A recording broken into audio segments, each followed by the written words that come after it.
Well, Father, we just continue to thank you for this moment. God, we thank you for the scriptures. We just give ourselves to you, this time to you. Holy Spirit, speak through the scriptures that we read again today, and bless our time, Lord. I thank you for the investment of each one of us, each person here, the time, the energy. God, we just trust you to reward as we continue to seek you. Yeah, in Jesus' name. All right, so we're diving into, somebody said Genesis 30. Sounds about right.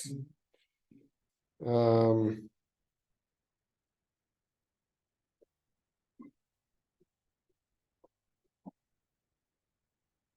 we do, any thoughts about what we've read so far? She stopped. Kind of pushed our reading up to the end of class yesterday, so all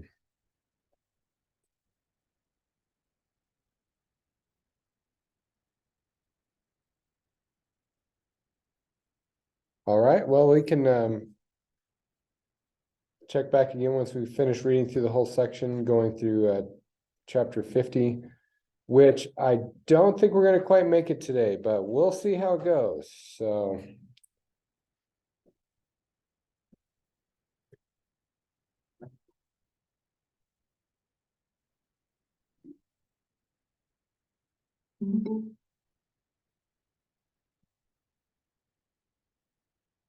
Genesis 30.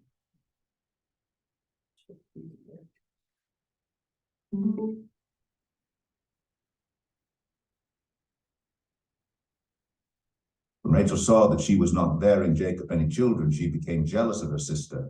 So she said to Jacob, "Give me children or I'll die." Jacob became angry with her and said, "Am I in the place of God? Who has kept you from having children?"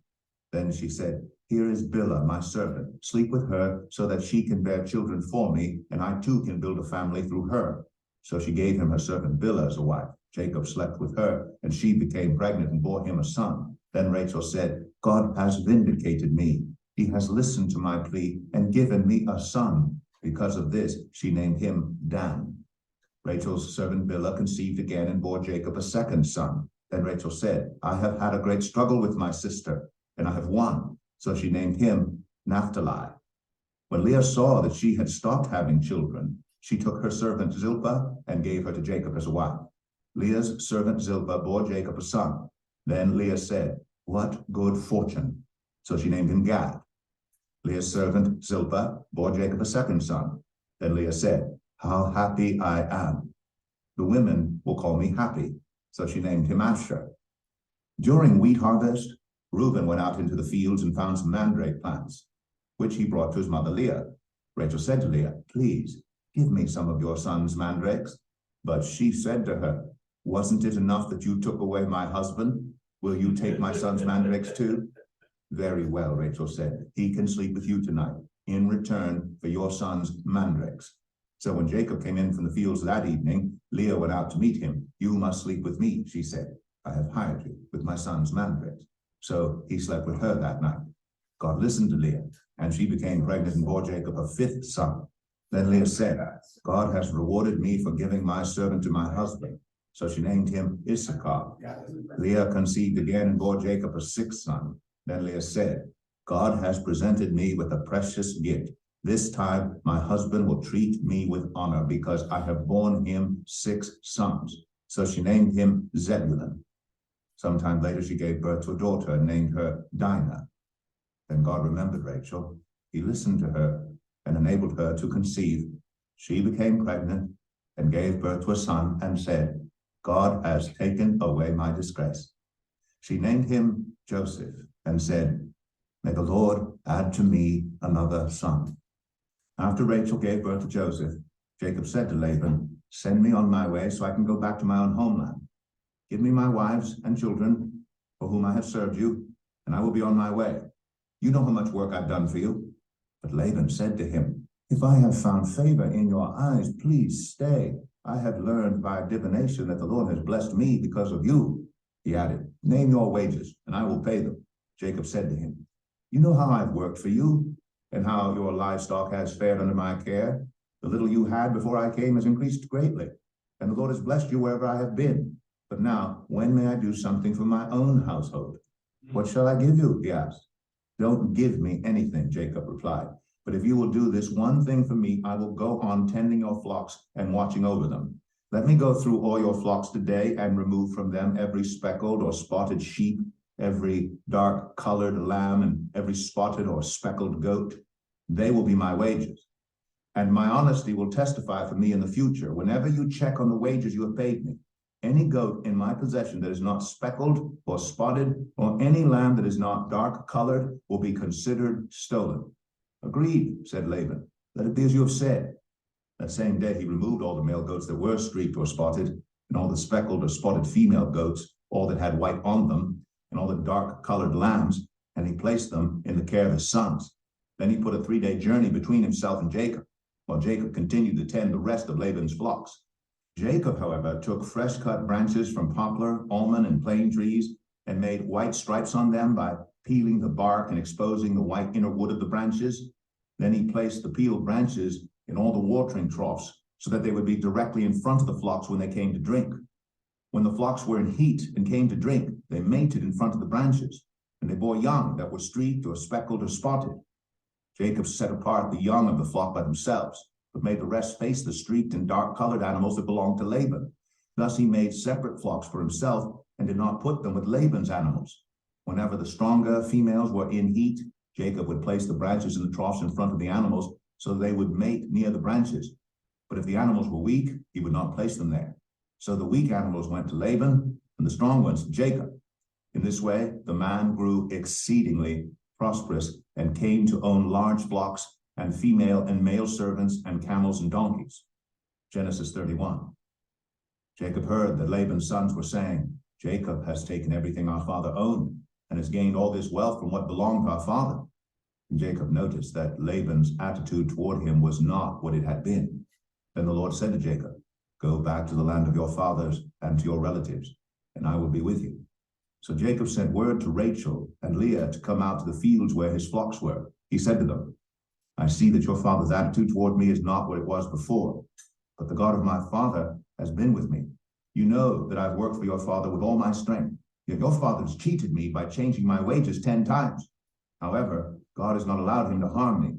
If he said the speckled ones will be your wages, then all the flocks gave birth to speckled young. And if he said the streaked ones will be your wages, then all the flocks bore streaked young.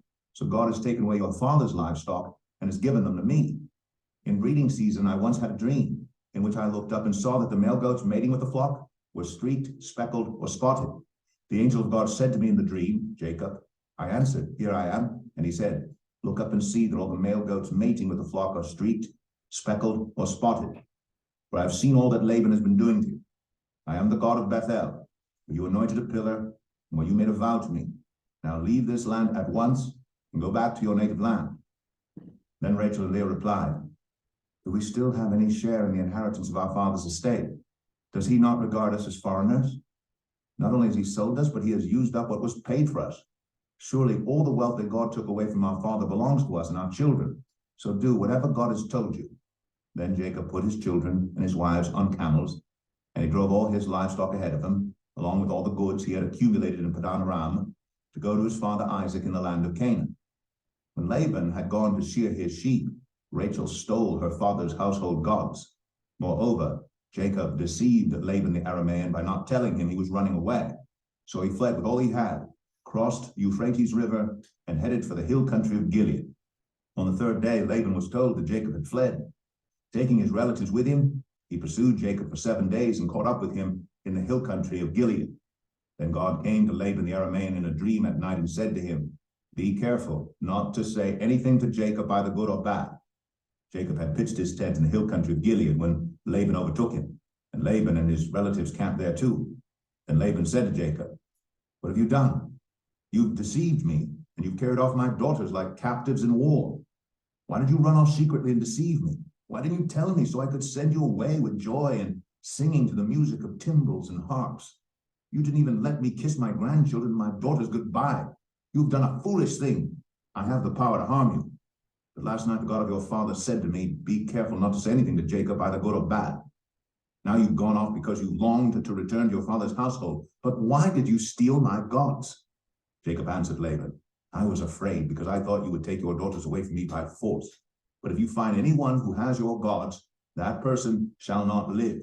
In the presence of our relatives, see for yourself whether there is anything of yours here with me, and if so, take it. Now Jacob did not know that Rachel had stolen the gods. So Laban went into Jacob's tent, into Leah's tent, and into the tent of the 2 female servants, but he found nothing. After he came out of Leah's tent, he entered Rachel's tent. Now Rachel had taken the household gods and put them inside her camel's saddle and was sitting on them. Laban searched through everything in the tent but found nothing. Rachel said to her father, don't be angry, my lord, that I cannot stand up in your presence. I'm having my period. So he searched but could not find the household gods. Jacob was angry and took Laban to task. What is my crime? He asked Laban. How have I wronged you that you hunt me down? Now that you have searched through all my goods, what have you found that belongs to your household? Put it here in front of your relatives and mine, and let them judge between the 2 of us.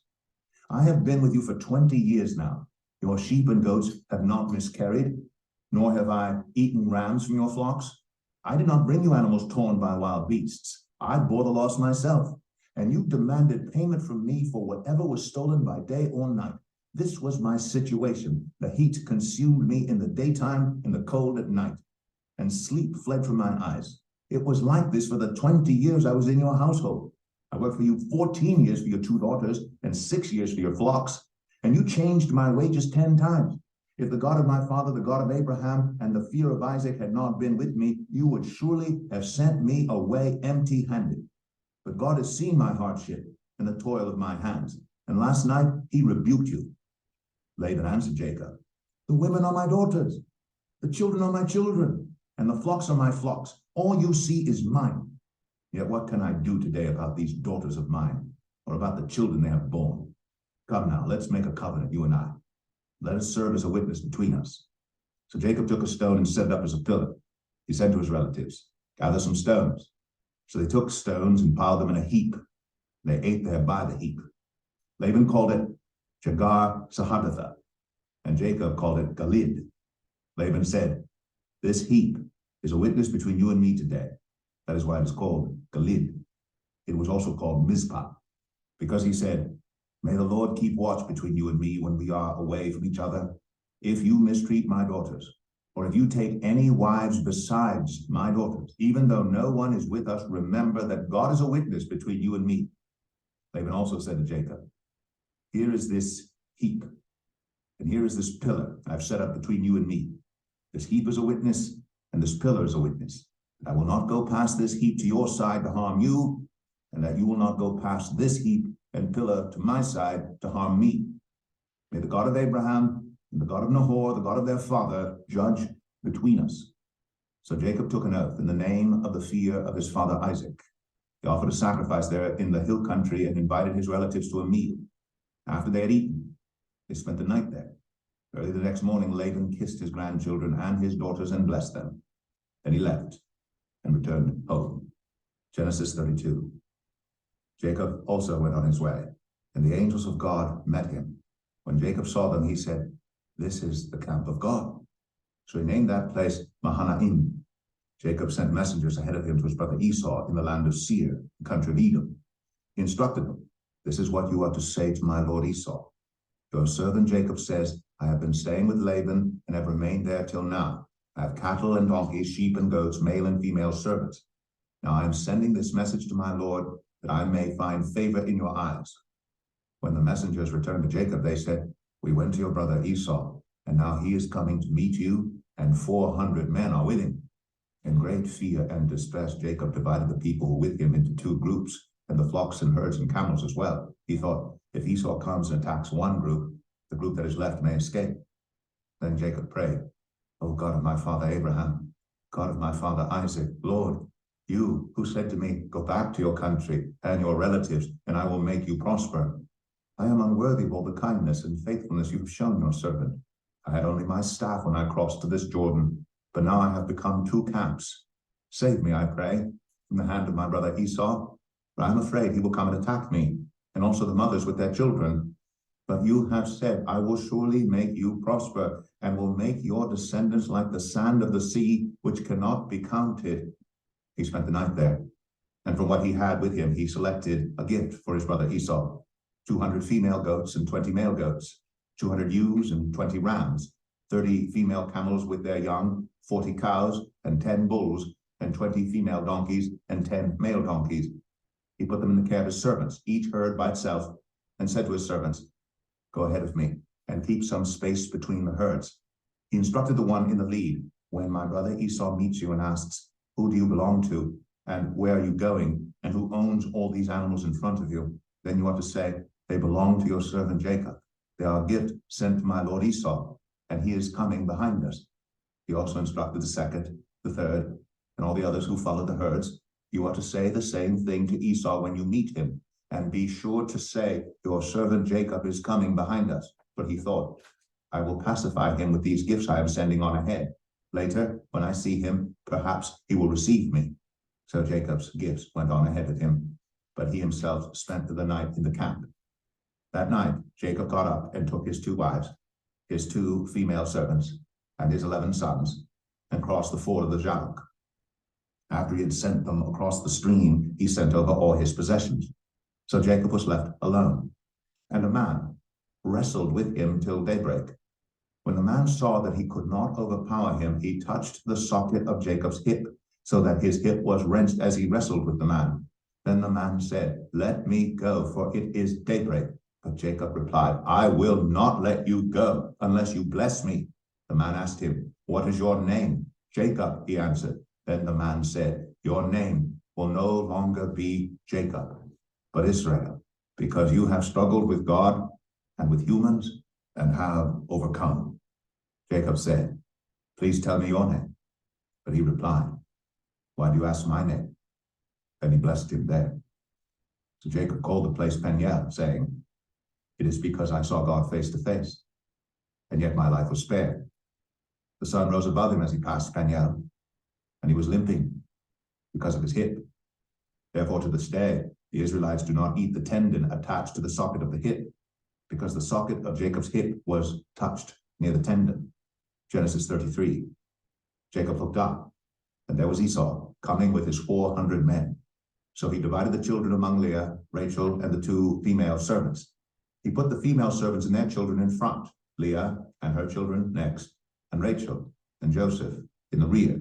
He himself went on ahead and bowed down to the ground 7 times as he approached his brother.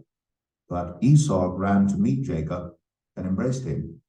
He threw his arms around his neck and kissed him, and they wept. Then Esau looked up and saw the women and children. Who are these with you? He asked. Jacob answered, they are the children God has graciously given your servant. Then the female servants and their children approached and bowed down. Next, Leah and her children came and bowed down. Last of all came Joseph and Rachel, and they too bowed down. Esau asked, what's the meaning of all these flocks and herds I met? To find favor in your eyes, my lord, he said. But Esau said, I already have plenty, my brother. Keep what you have for yourself. No, please, said Jacob. If I have found favor in your eyes, accept this gift from me. But to see your face is like seeing the face of God. Now that you have received me favorably, please accept the present that was brought to you. For God has been gracious to me, and I have all I need. And because Jacob insisted, Esau accepted it. Then Esau said, let us be on our way. I'll accompany you. But Jacob said to him, my lord knows that the children are tender, and that I must care for the ewes and cows that are nursing their young. If they are driven hard just one day, all the animals will die. So let my lord go on ahead of his servant, while I move along slowly at the pace of the flocks and herds before me, and the pace of the children, until I come to my lord in Seir. Esau said, then let me leave some of my men with you. But why do that? Jacob asked. Just let me find favor in the eyes of my lord. So that day Esau started on his way back to Seir. Jacob, however, went to Succoth, where he built a place for himself and made shelters for his livestock. That is why the place is called Succoth. After Jacob came from Padan Aram, he arrived safely at the city of Shechem in Canaan and camped within sight of the city. For 100 pieces of silver, he bought from the sons of Hamor, the father of Shechem, the plot of ground where he pitched his tent. There he set up an altar and called it El Elohe Israel. Genesis 34. Now Dinah, the daughter of Leah, had born to Jacob, went out to visit the women of the land. When Shechem, son of Hamor the Hivite, the ruler of that area, saw her, he took her and raped her. His heart was drawn to Dinah, daughter of Jacob. He loved the young woman and spoke tenderly to her. And Shechem said to his father Hamor, "Get me this girl as my wife." When Jacob heard that his daughter Dinah had been defiled, his sons were in the fields with his livestock, so he did nothing about it until they came home. Then Shechem's father Hamor went out to talk with Jacob. Meanwhile, Jacob's sons had come in from the fields as soon as they heard what had happened. They were shocked and furious because Shechem had done an outrageous thing in Israel by sleeping with Jacob's daughter, a thing that should not be done. But Hamor said to them, "My son Shechem has his heart set on your daughter. Please give her to him as his wife. Intermarry with us, give us your daughters, and take our daughters for yourselves. You can settle among us, the land is open to you, live in it, trade in it, and acquire property in it." Then Shechem said to Dinah's father and brothers, "Let me find favor in your eyes, and I will give you whatever you ask. Make the price for the bride and the gift I am to bring as great as you like, and I'll pay whatever you ask me. Only give me the young woman as my wife." Because their sister Dinah had been defiled, Jacob's sons replied deceitfully as they spoke to Shechem and his father Hamor. They said to them, "We can't do such a thing. We can't give our sister to a man who is not circumcised. That would be a disgrace to us. We will enter into an agreement with you on one condition only, that you become like us by circumcising all your males. Then we will give you our daughters and take your daughters for ourselves. We'll settle among you and become one people with you. But if you will not agree to be circumcised, we'll take our sister and go." Their proposal seemed good to Hamor and his son Shechem. The young man, who was the most honored of all his father's family, lost no time in doing what they said because he was delighted with Jacob's daughter. So Hamor and his son Shechem went to the gate of their city to speak to the men of their city. "These men are friendly toward us," they said. "Let them live in our land and trade in it. The land has plenty of room for them. We can marry their daughters, and they can marry ours. But the men will agree to live with us as one people only on the condition that our males be circumcised as they themselves are. Won't their livestock, their property, and all their other animals become ours? So let us agree to their terms, and they will settle among us." All the men who went out of the city gate agreed with Hamor and his son Shechem, and every male in the city was circumcised. 3 days later, while all of them were still in pain, 2 of Jacob's sons, Simeon and Levi, Dinah's brothers, took their swords and attacked the unsuspecting city, killing every male. They put Hamor and his son Shechem to the sword and took Dinah from Shechem's house and left. The sons of Jacob came upon the dead bodies and looted the city where their sister had been defiled. They seized their flocks and herds and donkeys and everything else of theirs in the city and out in the fields. They carried off all their wealth and all their women and children, taking as plunder everything in the houses. Then Jacob said to Simeon and Levi, "You have brought trouble on me by making me obnoxious to the Canaanites and Perizzites, the people living in this land. We are few in number, and if they join forces against me and attack me, I and my household will be destroyed." They replied, "Should he have treated our sister like a prostitute?" Genesis 35. Then God said to Jacob, "Go up to Bethel and settle there, and build an altar there to God, who appeared to you when you were fleeing from your brother Esau." So Jacob said to his household and to all who are with him, "Get rid of the foreign gods you have with you, and purify yourselves and change your clothes. Then come, let us go up to Bethel, where I will build an altar to God, who answered me in the day of my distress, and who has been with me wherever I have gone." So they gave Jacob all the foreign gods they had, and the rings in their ears, and Jacob buried them under the oak at Shechem. Then they set out, and the terror of God fell on the towns all around them, so that no one pursued them. Jacob and all the people with him came to Luz, that is Bethel, in the land of Canaan. There he built an altar, and he called the place El Bethel, because it was there that God revealed himself to him when he was fleeing from his brother. Now Deborah, Rebekah's nurse, died and was buried under the oak outside Bethel. So it was named Allon Bacuth. After Jacob returned from Padan Aram, God appeared to him again and blessed him. God said to him, "Your name is Jacob, but you will no longer be called Jacob. Your name will be Israel." So he named him Israel. And God said to him, "I am God Almighty. Be fruitful and increase in number. A nation and a community of nations will come from you, and kings will be among your descendants. The land I gave to Abraham and Isaac, I also give to you, and I will give this land to your descendants after you. Then God went up from him at the place where he had talked with him. Jacob set up a stone pillar at the place where God had talked with him, and he poured out a drink offering on it. He also poured oil on it. Jacob called the place where God had talked with him Bethel. Then they moved on from Bethel. While they were still some distance from Ephrath, Rachel began to give birth and had great difficulty. And as she was having great difficulty in childbirth, the midwife said to her, "Don't despair, for you have another son." As she breathed her last, for she was dying, she named her son Ben-Oni, but his father named him Benjamin. So Rachel died and was buried on the way to Ephrath, that is Bethlehem. Over her tomb, Jacob set up a pillar, and to this day that pillar marks Rachel's tomb. Israel moved on again and pitched his tent beyond Migdal Eder. While Israel was living in that region, Reuben went in and slept with his father's concubine Bilhah, and Israel heard of it. Jacob had 12 sons. The sons of Leah, Reuben, the firstborn of Jacob, Simeon, Levi, Judah, Issachar, and Zebulun.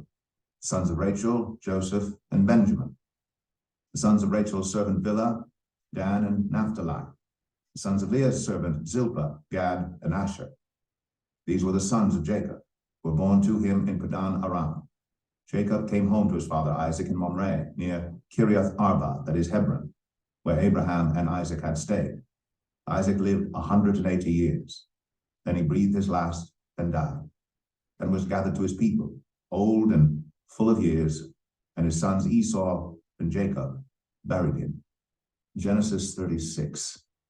This is the account of the family line of Esau, that is Edom. Esau took his wives from the women of Canaan, Adah, daughter of Elon the Hittite, and Oholibamah, daughter of Anah, and granddaughter of Zibeon the Hivite, also Basemath, daughter of Ishmael, and sister of Nebaioth. Adah bore Eliphaz to Esau, Basemath bore Ruel, and Oholibamah bore Jeush, Jalam, and Korah. These were the sons of Esau who were born to him in Canaan. Esau took his wives and sons and daughters and all the members of his household, as well as his livestock, and all his other animals and all the goods he had acquired in Canaan, and moved to a land some distance from his brother Jacob. Their possessions were too great for them to remain together. The land where they were staying could not support them both because of their livestock. So Esau, that is Edom, settled in the hill country of Seir.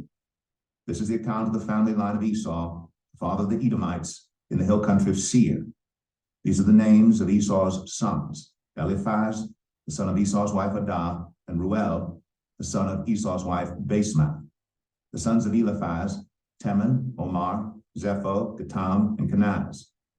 Esau's son Eliphaz also had a concubine named Timnah, who bore him Amalek. These were grandsons of Esau's wife Adah. The sons of Ruel: Nahath, Zerah, Shema, and Mizah. These were grandsons of Esau's wife Basemath. The sons of Esau's wife Oholibamah, daughter of Anah and granddaughter of Zibeon, whom she bore to Esau: Jeush, Jalam, and Korah. These were the chiefs among Esau's descendants. The sons of Eliphaz, the firstborn of Esau, chiefs Teman, Omar, Zepho, Kenaz, Korah, Gatam, and Amalek. These were the chiefs descended from Eliphaz in Edom. They were grandsons of Adah. The sons of Esau's son Ruel, chiefs Nahath, Zerah, Shema, and Mizah. These were the chiefs descended from Ruel in Edom. They were grandsons of Esau's wife Basemath. The sons of Esau's wife Oholibamah, chiefs Jeush, Jalam, and Korah. These were the chiefs descended from Esau's wife Oholibamah, daughter of Anah. These were the sons of Esau, that is Edom, and these were their chiefs. These were the sons of Seir the Horite, who were living in the region: Lotan, Shobal, Zibeon, Anah, Dishan, Ezer, and Dishan. These sons of Seir in Edom were Horite chiefs. The sons of Lotan, Hori, and Hamam. Timnah was Lotan's sister. The sons of Shobal: Alvan, Manahath, Ebal, Shepho, and Onam. The sons of Zibeon: Allah and Anah.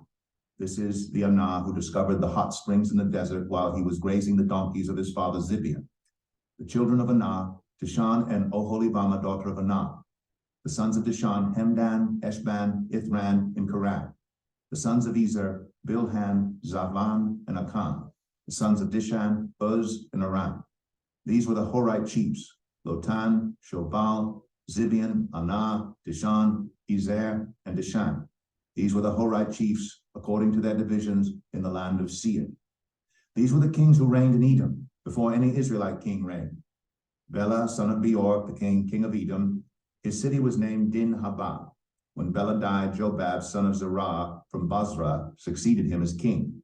When Jobab died, Husham, from the land of the Temanites, succeeded him as king. When Husham died, Hadad, son of Bedad, who defeated Midian in the country of Moab, succeeded him as king. His city was named Avith.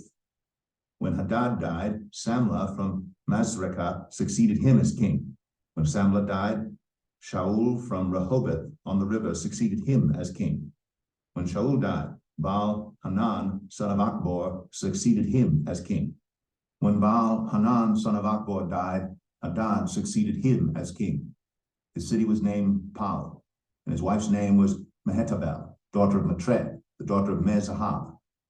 These were the chiefs descended from Esau by name, according to their clans and regions: Timnah, Alva, Jetheth, Oholibama, Elah, Canaan, Kenaz, Teman, Mibzar, Magdiel, and Iram. These were the chiefs of Edom, according to their settlements in the land that they occupied. This is the family line of Esau, the father of the Edomites. Genesis 37. Jacob lived in the land where his father had stayed, the land of Canaan. This is the account of Jacob's family line. Joseph, a young man of 17, was tending the flocks with his brothers, the sons of Bilhah and the sons of Zilpah, his father's wives, and he brought their father a bad report about them. Now Israel loved Joseph more than any of his other sons, because he had been born to him in his old age, and he made an ornate robe for him. When his brothers saw that their father loved him more than any of them, they hated him and could not speak a kind word to him. Joseph had a dream, and when he told it to his brothers, they hated him all the more. He said to them, "Listen to this dream I had. We were binding sheaves of grain out in the field when suddenly my sheaf rose and stood upright while your sheaves gathered around mine and bowed down to it." His brothers said to him, "Do you intend to reign over us? Will you actually rule us?" And they hated him all the more because of his dream and what he had said. Then he had another dream, and he told it to his brothers. "Listen," he said, "I had another dream, and this time the sun and moon and 11 stars were bowing down to me." When he told his father as well as his brothers, his father rebuked him and said, "What is this dream you had? Will your mother and I and your brothers actually come and bow down to the ground before you?" His brothers were jealous of him, but his father kept the matter in mind.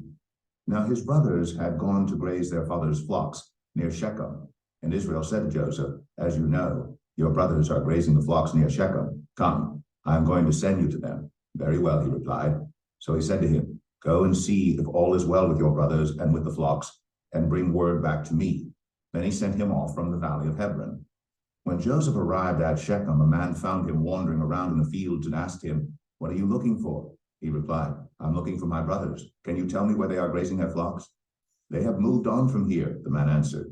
"I heard them say, 'Let's go to Dothan.'" So Joseph went after his brothers and found them near Dothan. But they saw him in the distance, and before he reached them, they plotted to kill him. "Here comes that dreamer," they said to each other. "Come now, let's kill him and throw him into one of these cisterns and say that a ferocious animal devoured him.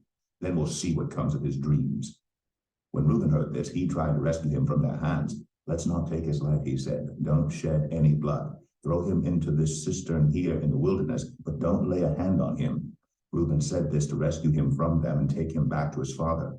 So when Joseph came to his brothers, they stripped him of his robe, the ornate robe he was wearing, and they took him and threw him into the cistern. The cistern was empty. There was no water in it.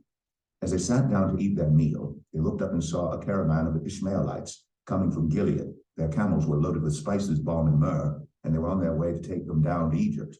Judah said to his brothers, "What will we gain if we kill our brother and cover up his blood? Come, let's sell him to the Ishmaelites and not lay our hands on him. After all, he is our brother, our own flesh and blood." His brothers agreed.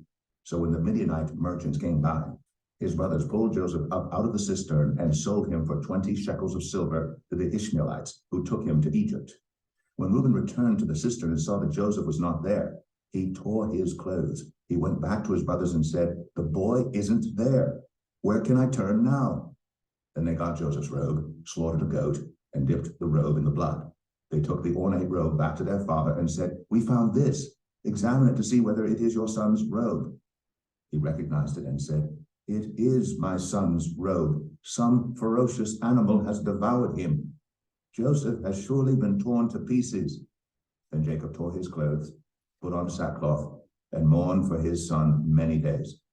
All his sons and daughters came to comfort him, but he refused to be comforted. "No," he said, "I will continue to mourn until I join my son in the grave." So his father wept for him.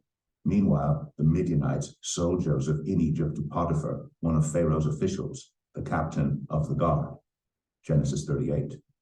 At that time, Judah left his brothers and went down to stay with a man of Adullam named Hira. There Judah met the daughter of a Canaanite man named Shua. He married her and made love to her. She became pregnant and gave birth to a son, who was named Er. She conceived again and gave birth to a son and named him Onan. She gave birth to still another son and named him Shelah. It was at Kezib that she gave birth to him. Judah got a wife for Er, his firstborn, and her name was Tamar. But Er, Judah's firstborn, was wicked in the Lord's sight, so the Lord put him to death. Then Judah said to Onan, "Sleep with your brother's wife and fulfill your duty to her as a brother-in-law to raise up offspring for your brother." But Onan knew that the child would not be his, so whenever he slept with his brother's wife, he spilled his semen on the ground to keep from providing offspring for his brother. What he did was wicked in the Lord's sight, so the Lord put him to death also. Judah then said to his daughter-in-law Tamar, "Live as a widow in your father's household until my son Shelah grows up," for he thought, "He may die too, just like his brothers." So Tamar went to live in her father's household. After a long time, Judah's wife, the daughter of Shua, died. When Judah had recovered from his grief, he went up to Timnah to the men who were shearing his sheep, and his friend Hira the Adullamite went with him. When Tamar was told, "Your father-in-law is on his way to Timnah to shear his sheep," she took off her widow's clothes, covered herself with a veil to disguise herself, and then sat down at the entrance to Enaim, which is on the road to Timnah. For she saw that though Shelah had now grown up, she had not been given to him as his wife. When Judah saw her, he thought she was a prostitute, for she had covered her face. Not realizing that she was his daughter-in-law, he went over to her by the roadside and said, "Come now, let me sleep with you." "And what will you give me to sleep with you?" she asked. "I'll send you a young goat from my flock," he said. "Will you give me something as a pledge until you send it?" she asked. He said, "What pledge should I give you?" "Your seal and its cord, and the staff in your hand," she answered. So he gave them to her and slept with her, and she became pregnant by him. After she left, she took off her veil and put on her widow's clothes again. Meanwhile, Judah sent the young goat by his friend the Adullamite in order to get his pledge back from the woman, but he did not find her. He asked the men who lived there, "Where is the shrine prostitute who was beside the road at Enaim?" "There hasn't been any shrine prostitute here," they said. So he went back to Judah and said, "I didn't find her. Besides, the men who lived there said, 'There hasn't been any shrine prostitute here.'" Then Judah said, "Let her keep what she has, or we will become a laughingstock. After all, I did send her this young goat, but you didn't find her." About 3 months later, Judah was told, "Your daughter-in-law Tamar is guilty of prostitution, and as a result, she is now pregnant." Judah said, "Bring her out and have her burned to death." As she was being brought out, she sent a message to her father-in-law.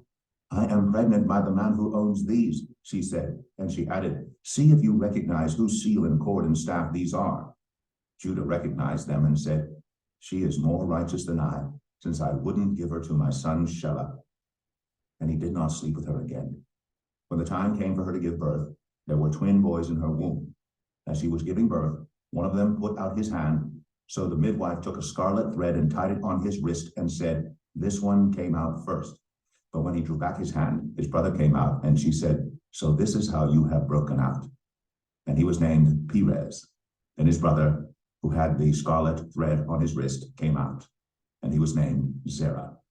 Genesis 39. Now Joseph had been taken down to Egypt. Potiphar, an Egyptian who was one of Pharaoh's officials, the captain of the guard, bought him from the Ishmaelites who had taken him there. The Lord was with Joseph, so that he prospered, and he lived in the house of his Egyptian master. When his master saw that the Lord was with him and that the Lord gave him success in everything he did, Joseph found favor in his eyes and became his attendant.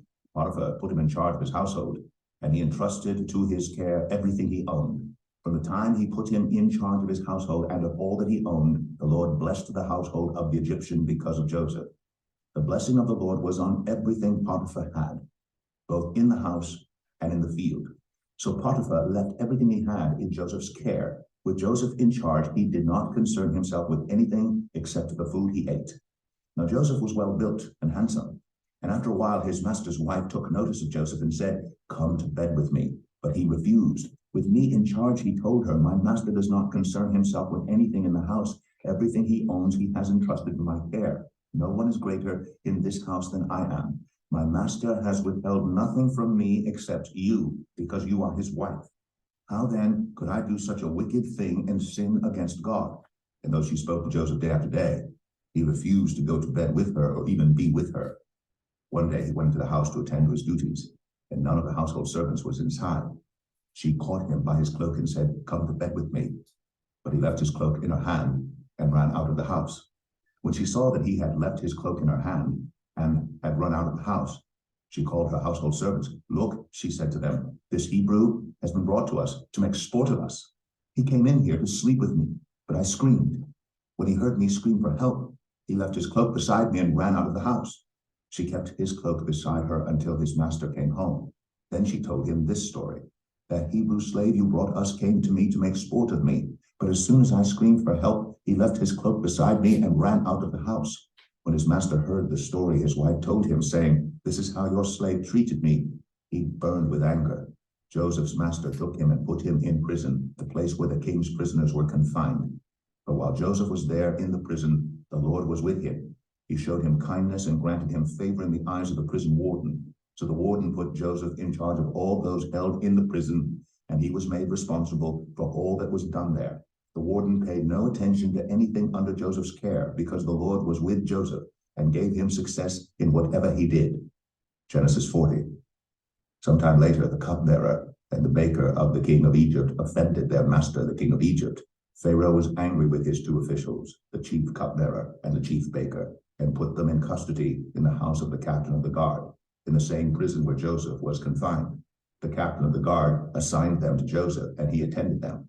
After they had been in custody for some time, each of the two men, the cupbearer and the baker of the king of Egypt, who were being held in prison, had a dream the same night, and each dream had a meaning of its own. When Joseph came to them the next morning, he saw that they were dejected. So he asked Pharaoh's officials who were in custody with him in his master's house, "Why do you look so sad today?" "We both had dreams," they answered, "but there is no one to interpret them." Then Joseph said to them, "Do not interpretations belong to God? Tell me your dreams." So the chief cupbearer told Joseph his dream. He said to him, "In my dream, I saw a vine in front of me, and on the vine were 3 branches. As soon as it budded, it blossomed, and its clusters ripened into grapes. Pharaoh's cup was in my hand, and I took the grapes, squeezed them into Pharaoh's cup, and put the cup in his hand." "This is what it means," Joseph said to him. "The 3 branches are 3 days. Within 3 days, Pharaoh will lift up your head and restore you to your position, and you will put Pharaoh's cup in his hand, just as you used to do when you were his cupbearer. But when all goes well with you, remember me and show me kindness. Mention me to Pharaoh and get me out of this prison. I was forcibly carried off from the land of the Hebrews, and even here I have done nothing to deserve being put in a dungeon." When the chief baker saw that Joseph had given a favorable interpretation, he said to Joseph, "I too had a dream. On my head were 3 baskets of bread. In the top basket were all kinds of baked goods for Pharaoh, but the birds were eating them out of the basket on my head." "This is what it means," Joseph said. "The 3 baskets are 3 days. Within 3 days, Pharaoh will lift off your head and impale your body on a pole, and the birds will eat away your flesh." Now the 3rd day was Pharaoh's birthday, and he gave a feast for all his officials. He lifted up the heads of the chief cupbearer and the chief baker in the presence of his officials. He restored the chief cupbearer to his position so that he once again put the cup into Pharaoh's hand. But he impaled the chief baker, just as Joseph had said to them in his interpretation. The chief cupbearer, however, did not remember Joseph. He forgot him. Genesis 41. When 2 full years had passed, Pharaoh had a dream. He was standing by the Nile when out of the river there came up 7 cows, sleek and fat, and they grazed among the reeds. After them, 7 other cows, ugly and gaunt, came up out of the Nile and stood beside those on the riverbank. and the cows that were ugly and gaunt ate up the 7 sleek, fat cows. Then Pharaoh woke up. He fell asleep again and had a second dream. 7 heads of grain, healthy and good, were growing on a single stalk. After them, 7 other heads of grain sprouted, thin and scorched by the east wind. The thin heads of grain swallowed up the 7 healthy, full heads. Then Pharaoh woke up. It had been a dream. In the morning, his mind was troubled. So he sent for all the magicians and wise men of Egypt. Pharaoh told them his dreams, but no one could interpret them for him. Then the chief cupbearer said to Pharaoh, "Today I am reminded of my shortcomings. Pharaoh was once angry with his servants, and he imprisoned me and the chief baker in the house of the captain of the guard. Each of us had a dream the same night, and each dream had a meaning of its own. Now a young Hebrew was there with us, a servant of the captain of the guard. We told him our dreams, and he interpreted them for us, giving each man the interpretation of his dream. And things turned out exactly as he interpreted them to us. I was restored to my position, and the other man was impaled." So Pharaoh sent for Joseph, and he was quickly brought from the dungeon. When he had shaved and changed his clothes, he came before Pharaoh. Pharaoh said to Joseph, "I had a dream, and no one can interpret it. But I have heard it said of you that when you hear a dream, you can interpret it. I cannot do it," Joseph replied to Pharaoh, "but God will give Pharaoh the answer he desires." Then Pharaoh said to Joseph, "In my dream I was standing on the bank of the Nile, when out of the river there came up 7 cows, fat and sleek, and they grazed among the reeds. After them 7 other cows came up, scrawny and very ugly and lean. I had never seen such ugly cows in all the land of Egypt. The lean, ugly cows ate up the 7 fat cows that came up first. But even after they ate them, no one could tell that they had done so. They looked just as ugly as before. Then I woke up. In my dream, I saw 7 heads of grain, full and good, growing on a single stalk. After them, 7 other heads sprouted, withered and thin and scorched by the east wind. The thin heads of grain swallowed up the 7 good heads. I told this to the magicians, but none of them could explain it to me." Then Joseph said to Pharaoh, "The dreams of Pharaoh are one and the same. God has revealed to Pharaoh what he is about to do. 7 good cows are 7 years, and the 7 good heads of grain are 7 years. It is one and the same dream. The 7 lean, ugly cows that came up afterward are 7 years, and so are the 7 worthless heads of grain scorched by the east wind. They are 7 years of famine. It is just as I said to Pharaoh. God has shown Pharaoh what he is about to do. 7 years of great abundance are coming throughout the land of Egypt, but 7 years of famine will follow them. Then all the abundance in Egypt will be forgotten, and the famine will ravage the land. The abundance in the land will not be remembered, because the famine that follows it will be so severe. The reason the dream was given to Pharaoh in 2 forms is that the matter has been firmly decided by God, and God will do it soon. And now let Pharaoh look for a discerning and wise man, and put him in charge of the land of Egypt. Let Pharaoh appoint commissioners over the land to take 1/5 of the harvest of Egypt during the 7 years of abundance. They should collect all the food of these good years that are coming and store up the grain under the authority of Pharaoh to be kept in the cities for food. This food should be held in reserve for the country to be used during the 7 years of famine that will come upon Egypt, so that the country may not be ruined by the famine." The plan seemed good to Pharaoh and to all his officials. So Pharaoh asked them, "Can we find anyone like this man? One in whom is the Spirit of God?" Then Pharaoh said to Joseph, "Since God has made all this known to you, there is no one so discerning and wise as you. You shall be in charge of my palace, and all my people are to submit to your orders. Only with respect to the throne will I be greater than you." So Pharaoh said to Joseph, "I hereby put you in charge of the whole land of Egypt." Then Pharaoh took his signet ring from his finger and put it on Joseph's finger. He dressed him in robes of fine linen and put a gold chain around his neck. He had him ride in a chariot as his second in command, and people shouted before him, "Make way!" Thus he put him in charge of the whole land of Egypt. Then Pharaoh said to Joseph, "I am Pharaoh, but without your word, no one will lift hand or foot in all Egypt." Pharaoh gave Joseph the name Zaphenath-Paneah, and gave him Asnath, the daughter of Potiphera, priest of On, to be his wife. And Joseph went throughout the land of Egypt. Joseph was 30 years old when he entered the service of Pharaoh, king of Egypt. And Joseph went out from Pharaoh's presence and traveled throughout Egypt. During the 7 years of abundance, the land produced plentifully. Joseph collected all the food produced in those 7 years of abundance in Egypt and stored it in the cities. In each city, he put the food grown in the fields surrounding it. Joseph stored up huge quantities of grain, like the sand of the sea. It was so much that he stopped keeping records because it was beyond measure. Before the years of famine came, 2 sons were born to Joseph by Asnath, daughter of Potipharah, priest of On. Joseph named his firstborn Manasseh and said, "It is because God has made me forget all my trouble and all my father's household." The second son he named Ephraim and said, "It is because God has made me fruitful in the land of my suffering." The 7 years of abundance in Egypt came to an end, and the 7 years of famine began, just as Joseph had said. There was famine in all the other lands, but in the whole land of Egypt there was food. When all Egypt began to feel the famine, the people cried to Pharaoh for food. Then Pharaoh told all the Egyptians, "Go to Joseph and do what he tells you." When the famine had spread over the whole country, Joseph opened all the storehouses and sold grain to the Egyptians, for the famine was severe throughout Egypt, and all the world came to Egypt to buy grain from Joseph because the famine was severe everywhere. Genesis 42. When Jacob learned that there was grain in Egypt, he said to his sons, "Why do you just keep looking at each other?" He continued, "I have heard that there is grain in Egypt. Go down there and buy some for us so that we may live and not die." Then 10 of Joseph's brothers went down to buy grain from Egypt. But Jacob did not send Benjamin, Joseph's brother, with the others because he was afraid that harm might come to him. So Israel's sons were among those who went to buy grain, for there was famine in the land of Canaan also. Now Joseph was the governor of the land, the person who sold grain to all its people. So when Joseph's brothers arrived, they bowed down to him with their faces to the ground. As soon as Joseph saw his brothers, he recognized them. But he pretended to be a stranger and spoke harshly to them. "Where do you come from?" he asked. "From the land of Canaan," they replied, "to buy food."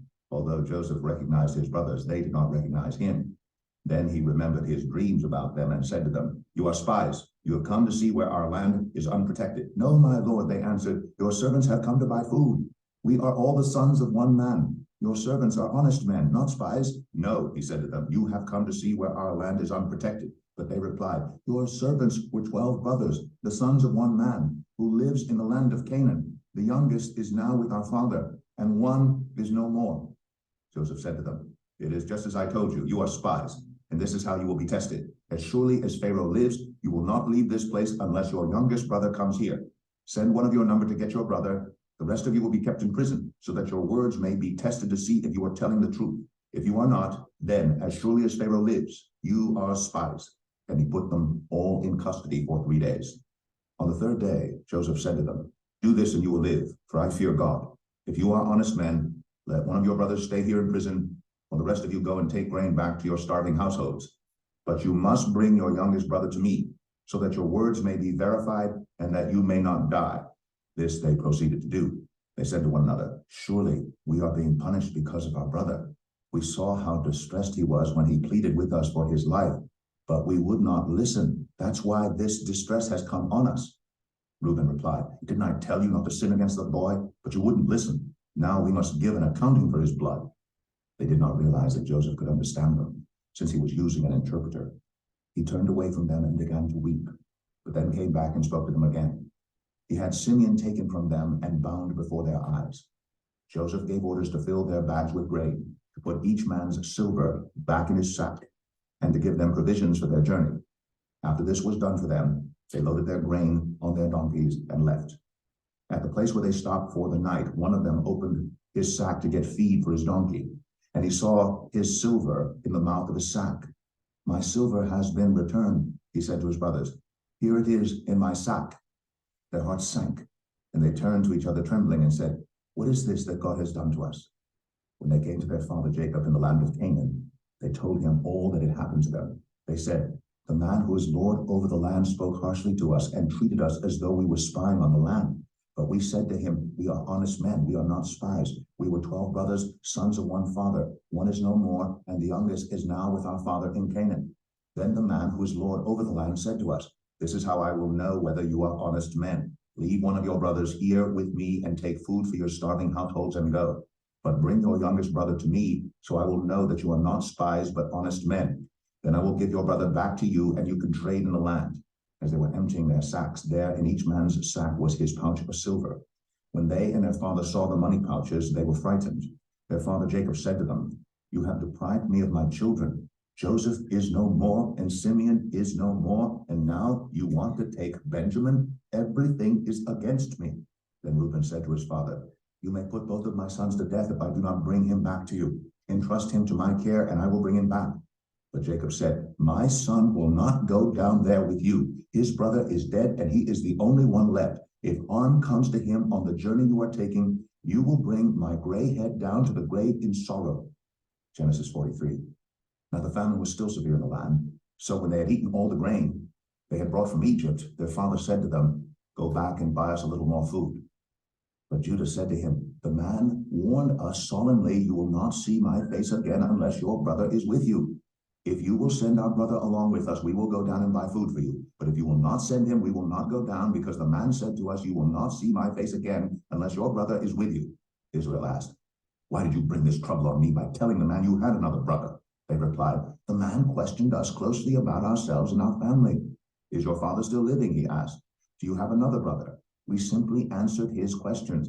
How were we to know he would say, bring your brother down here? Then Judah said to Israel his father, send the boy along with me, and we will go at once, so that we and you and our children may live and not die.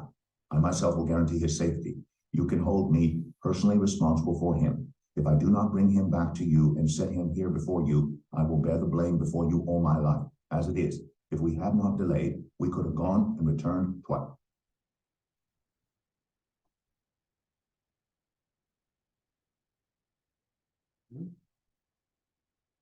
Before him. If I do not bring him back to you and set him here before you, I will bear the blame before you all my life. As it is, if we had not delayed, we could have gone and returned twice. And their father Israel said to them, if it must be, then do this. Put some of the best products of the land in your bags and take them down to the man as a gift, a little balm, a little honey, some spices and myrrh, some pistachio nuts and almonds. Take double the amount of silver with you, for you must return the silver that was put back into the mouths of your sacks. Perhaps it was a mistake. Take your brother also and go back to the man at once. And may God Almighty grant you mercy before the man, so that he will let your other brother and Benjamin come back with you. As for me, if I am bereaved, I am bereaved.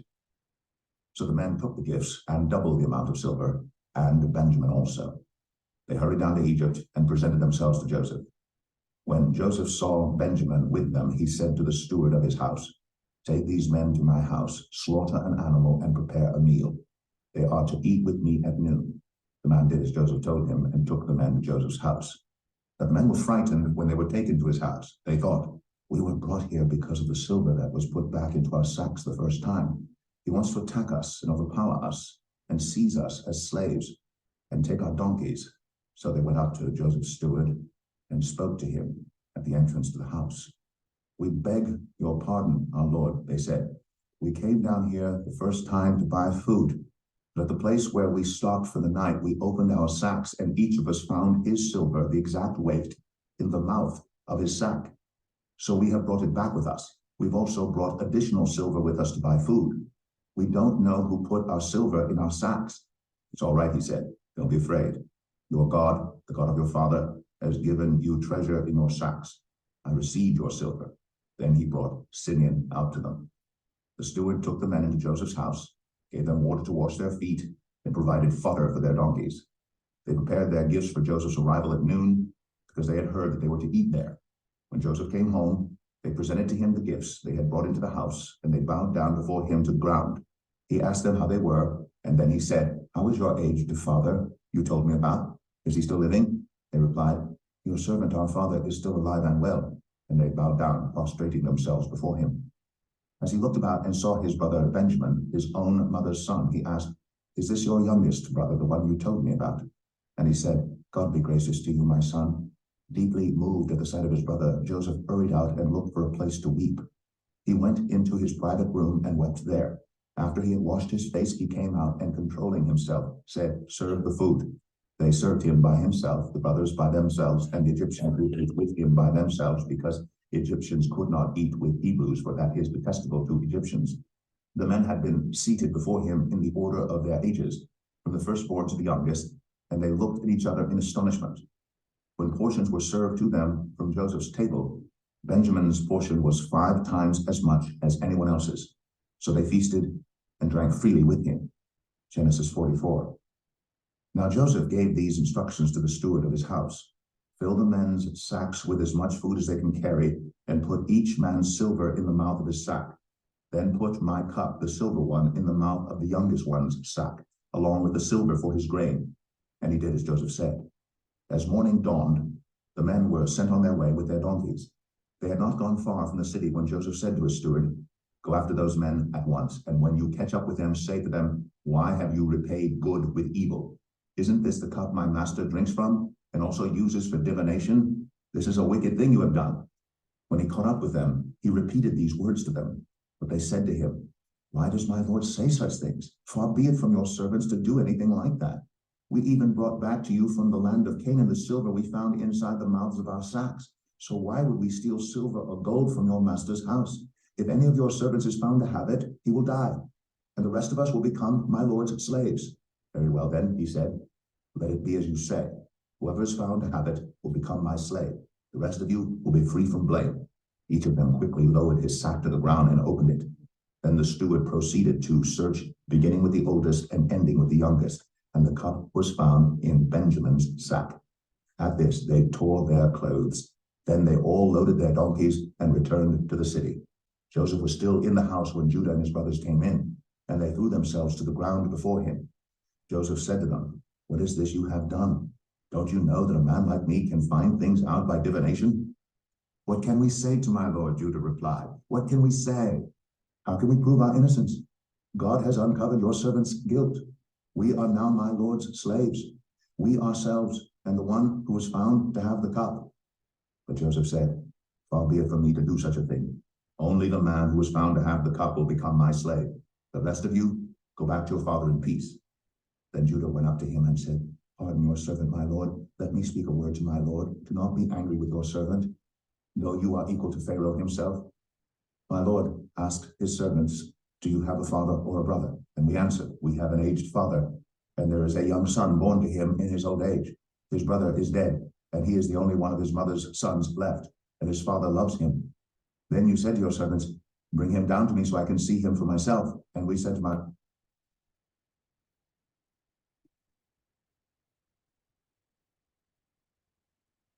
father, "If he leaves him, his father will die. But you told your servants, unless your youngest brother comes down with you, you will not see my face again." When we went back to your servant, my father, we told him what my lord had said. Then our father said, "Go back and buy a little more food." But we said, "We cannot go down. Only if our youngest brother is with us will we go. We cannot see the man's face unless our youngest brother is with us." Your servant, my father, said to us, "You know that my wife bore me 2 sons. One of them went away from me, and I said, 'He has surely been torn to pieces,' and I have not seen him since. If you take this one from me too, and harm comes to him, you will bring my gray head down to the grave in misery. So now, if the boy is not with us when I go back to your servant, my father, and if my father, whose life is closely bound up with the boy's life, sees that the boy isn't there, he will die. Your servants will bring the gray head of our father down to the grave in sorrow. Your servant guaranteed the boy's safety to my father. I said,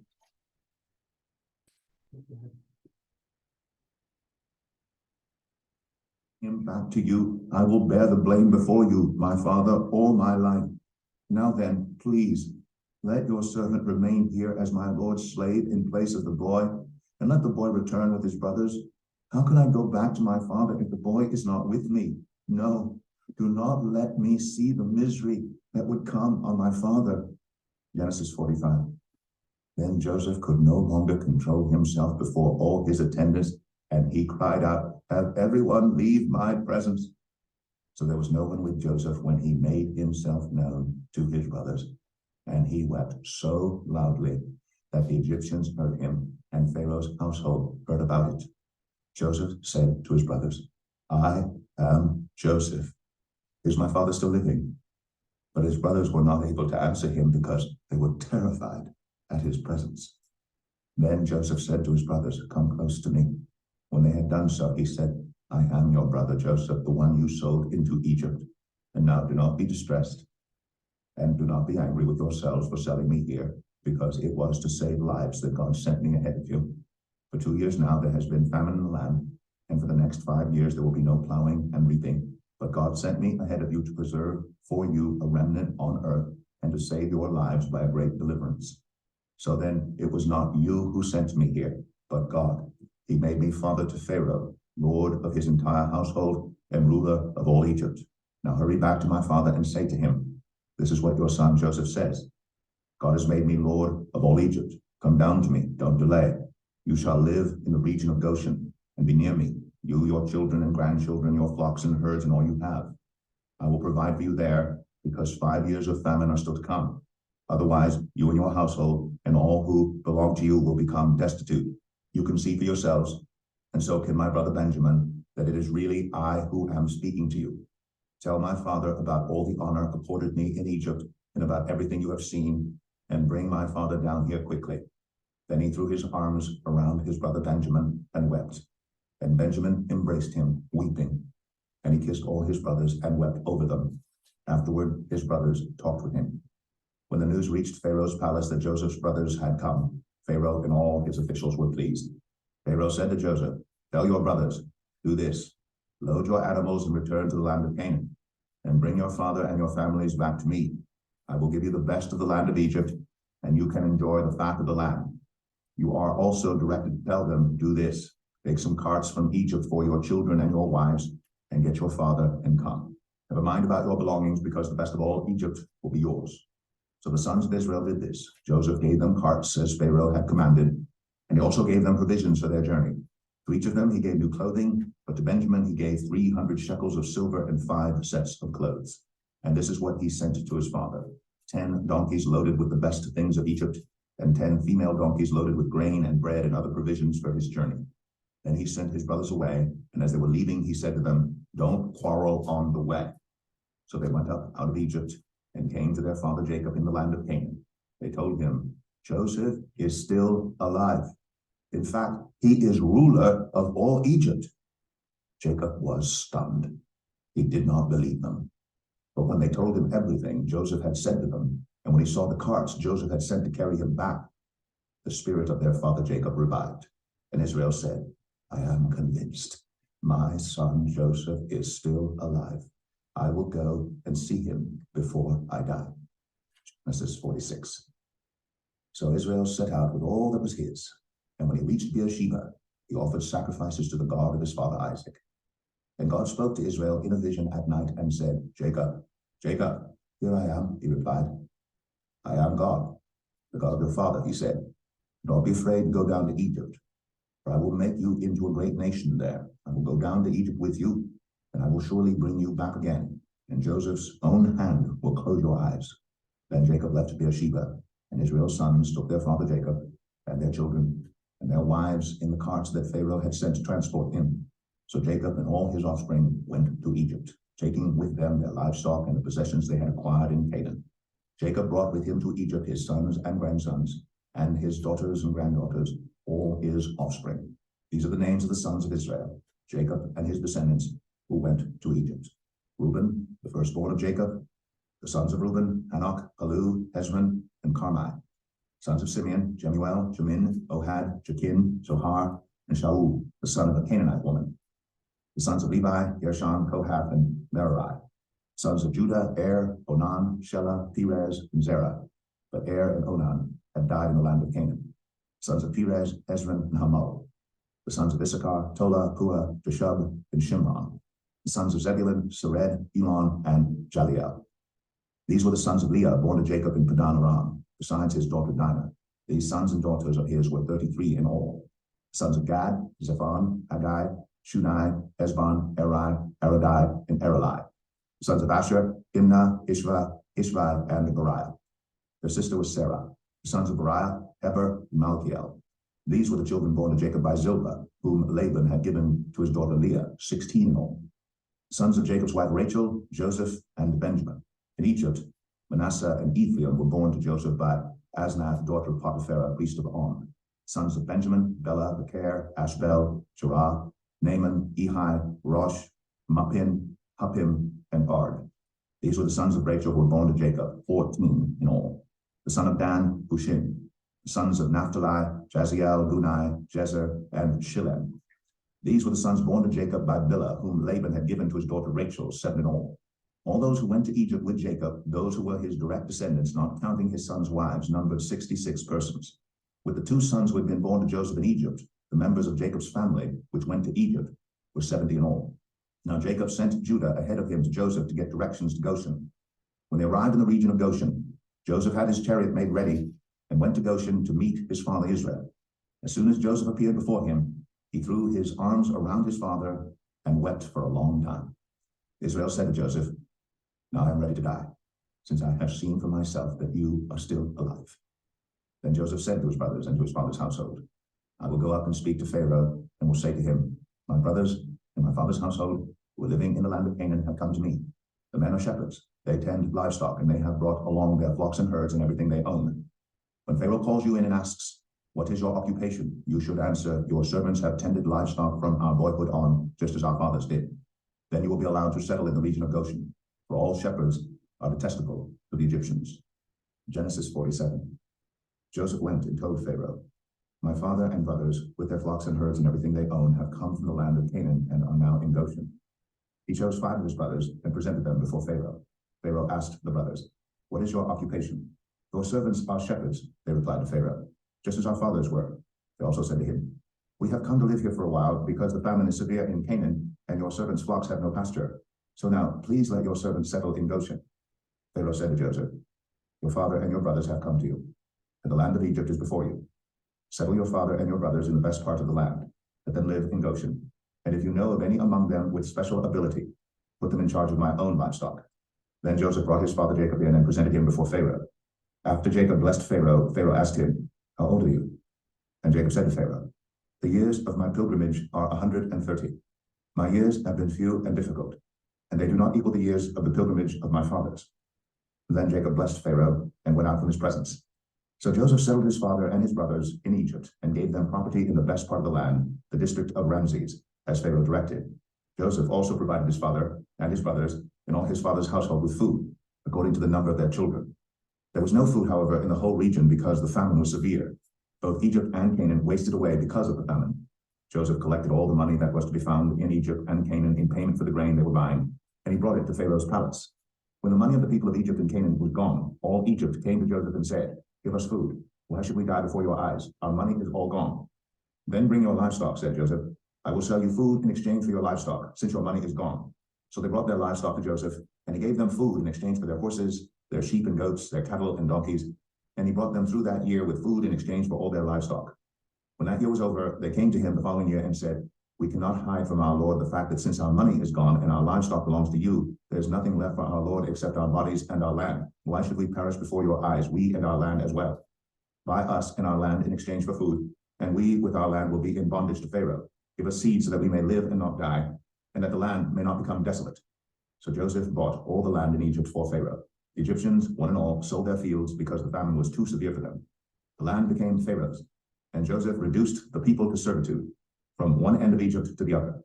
However, he did not buy the land of the priests because they received a regular allotment from Pharaoh and had food enough from the allotment Pharaoh gave them. That is why they did not sell their land. Joseph said to the people, "Now that I have bought you and your land today for Pharaoh, here is seed for you so you can plant the ground. But when the crop comes in, give a fifth of it to Pharaoh. The other 4/5 you may keep as seed for the fields and as food for yourselves and your households and your children." "You have saved our lives," they said. "May we find favor in the eyes of our Lord. We will be in bondage to Pharaoh." So Joseph established it as a law concerning land in Egypt, still in force today, that 1/5 of the produce belongs to Pharaoh. It was only the land of the priests that did not become Pharaoh's. Now the Israelites settled in Egypt in the region of Goshen. They acquired property there and were fruitful and increased greatly in number. Jacob lived in Egypt 17 years, and the years of his life were 147. When the time drew near for Israel to die, he called for his son Joseph and said to him, "If I have found favor in your eyes, put your hand under my thigh and promise that you will show me kindness and faithfulness. Do not bury me in Egypt. But when I rest with my fathers, carry me out of Egypt and bury me where they are buried." "I will do as you say," he said. "Swear to me," he said. Then Joseph swore to him, and Israel worshipped as he leaned on the top of his staff. Genesis 48. Sometime later, Joseph was told, "Your father is ill." So he took his 2 sons, Manasseh and Ephraim, along with him. When Jacob was told, "Your son Joseph has come to you," Israel rallied his strength and sat up on the bed. Jacob said to Joseph, "God Almighty appeared to me at Luz in the land of Canaan. And there he blessed me and said to me, I'm going to make you fruitful and increase your numbers. I will make you a community of peoples, and I will give this land as an everlasting possession to your descendants after you. Now then, your 2 sons born to you in Egypt before I came to you here will be reckoned as mine. Ephraim and Manasseh will be mine, just as Reuben and Simeon are mine. Any children born to you after them will be yours. In the territory they inherit, they will be reckoned under the names of their brothers. As I was returning from Padan, to my sorrow, Rachel died in the land of Canaan while we were still on the way, a little distance from Ephrath. So I buried her there beside the road to Ephrath, that is Bethlehem. When Israel saw the sons of Joseph, he asked, "Who are these?" "They are the sons God has given me here," Joseph said to his father. Then Israel said, "Bring them to me so I may bless them." Now Israel's eyes were failing because of old age, and he could hardly see. So Joseph brought his sons close to him, and his father kissed them and embraced them. Israel said to Joseph, "I never expected to see your face again, and now God has allowed me to see your children too." Then Joseph removed them from Israel's knees and bowed down with his face to the ground. And Joseph took both of them, Ephraim on his right toward Israel's left hand, and Manasseh on his left toward Israel's right hand, and brought them close to him.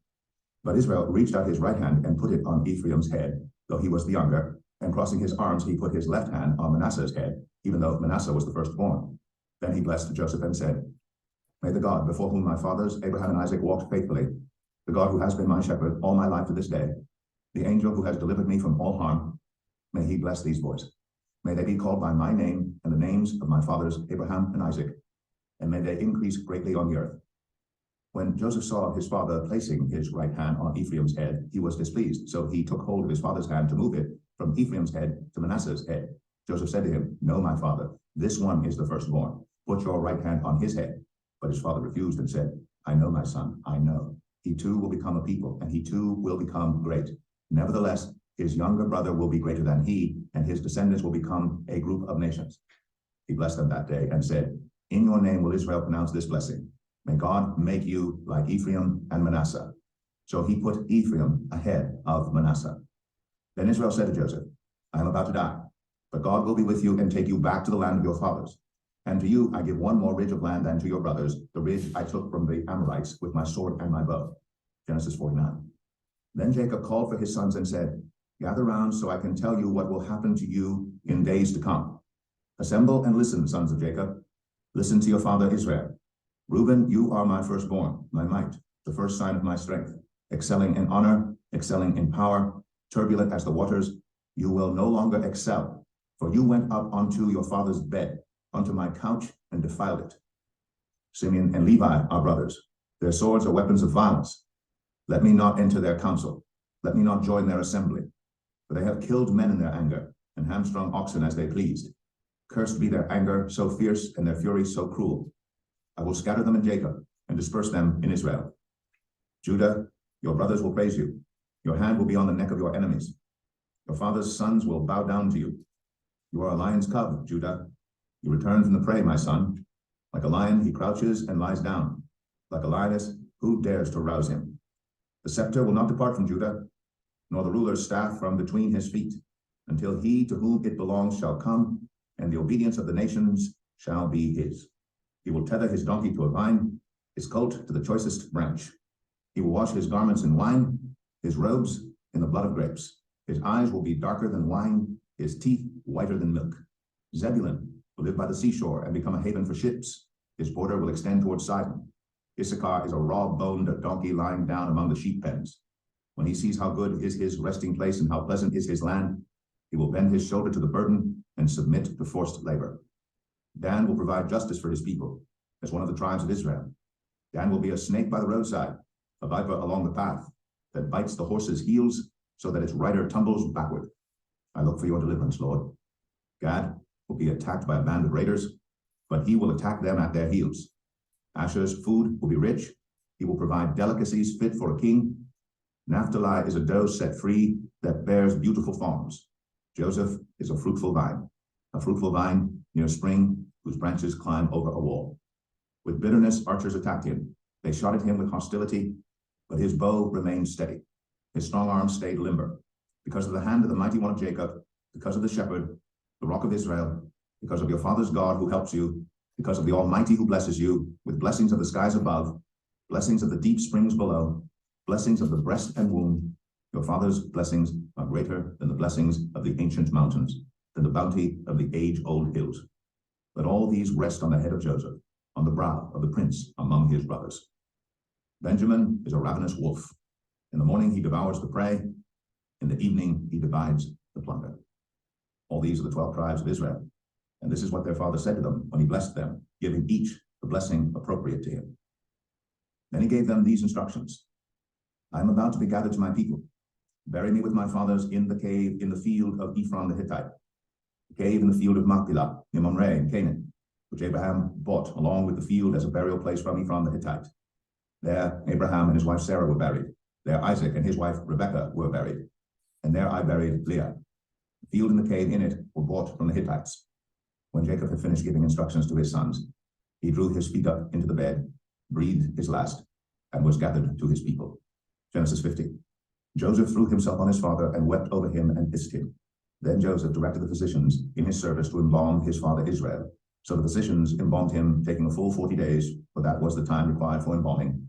And the Egyptians mourned for him 70 days. When the days of mourning had passed, Joseph said to Pharaoh's court, if I have found favor in your eyes, speak to Pharaoh for me. Tell him, my father made me swear an oath and said, I am about to die. Bury me in the tomb I dug for myself in the land of Canaan. Now let me go up and bury my father. Then I will return. Pharaoh said, go up and bury your father, as he made you swear to do. So Joseph went up to bury his father.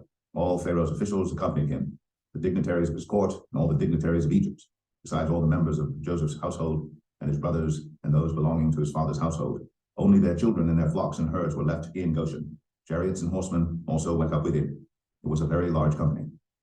When they reached the threshing floor of Atad, near the Jordan, they lamented loudly and bitterly. And there Joseph observed a 7-day period of mourning for his father. When the Canaanites who lived there saw the mourning at the threshing floor of Atad, they said, the Egyptians are holding a solemn ceremony of mourning. That is why that place near the Jordan is called Abel Mizraim. So Jacob's sons did as he had commanded them. They carried him to the land of Canaan and buried him in the cave in the field of Machpelah near Mamre, which Abraham had bought along with the field as a burial place from Ephron the Hittite. After burying his father, Joseph returned to Egypt together with his brothers and all the others who had gone with him to bury his father. When Joseph's brothers saw that their father was dead, they said, what if Joseph holds a grudge against us and pays us back for all the wrongs we did to him? So they sent word to Joseph saying, your father left these instructions before he died. This is what you are to say to Joseph. I ask you to forgive your brothers the sins and the wrongs they committed in treating you so badly. Now please forgive the sins of the servants of the God of your father. When their message came to him, Joseph wept. His brothers then came and threw themselves down before him. We are your slaves, they said. But Joseph said to them, don't be afraid. Am I in the place of God? You intended to harm me, but God intended it for good, to accomplish what is now being done, the saving of many lives. So then don't be afraid. I will provide for you and your children. And he reassured them and spoke kindly to them. Joseph stayed in Egypt along with all his father's family. He lived 110 years and saw the third generation of Ephraim's children. Also the children of Machir, son of Manasseh, were placed at birth on Joseph's knees. Then Joseph said to his brothers, I am about to die, but God will surely come to your aid and take you up out of this land to the land he promised on oath to Abraham, Isaac, and Jacob. And Joseph made the Israelites swear an oath and said, God will surely come to your aid, and then you must carry my bones up from this place. So Joseph died at the age of 110. And after they embalmed him, he was placed in a coffin in Egypt. The book of Exodus. All right. Take a quick break and we'll dive into some theology.